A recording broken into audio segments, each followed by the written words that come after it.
9h30 ce matin, sous la tranchée couverte de l'autoroute A11 aux abords d'Avrier. Un car transportant une vingtaine de personnes est percuté par l'arrière par deux véhicules. Le nombre de blessés est conséquent et la préfecture décide alors d'activer le fameux plan rouge qui permet de mobiliser les secours sur une grande échelle. Ce scénario n'était heureusement qu'une simulation. À quelques jours de l'ouverture au public de ce tronçon, les divers services de sécurité ont voulu se tester en conditions réelles dans un site qui n'a pas d'équivalent dans l'ouest de la France.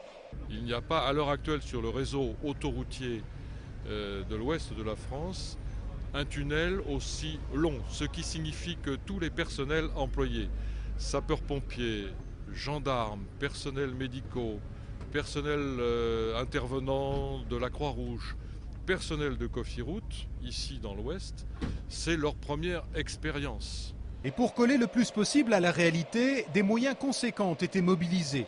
Près de 250 personnes étaient en effet présentes sur place pour l'intervention elle-même, mais également pour des missions d'observation.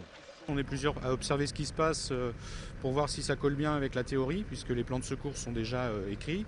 Et là, le but du jeu, c'est un petit peu d'observer comment ça se passe, de voir un petit peu les failles qu'il y a dans le système, pour améliorer ça très rapidement, pour être au top le jour où il y aura un accident dans le tunnel, s'il y en a un.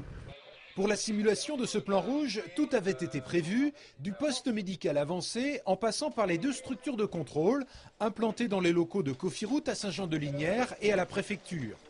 Et pour forcer encore un peu plus le trait, un officier avait même été désigné pour gérer les relations parfois difficiles avec les journalistes.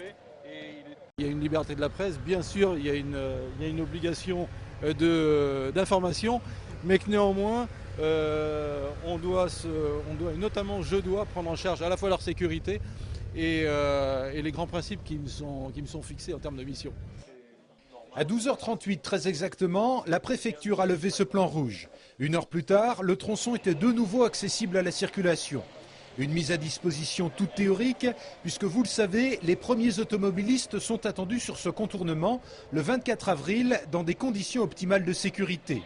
Une donnée importante quand on sait qu'en 2010, plus de 50 000 véhicules emprunteront chaque jour cette tranchée couverte.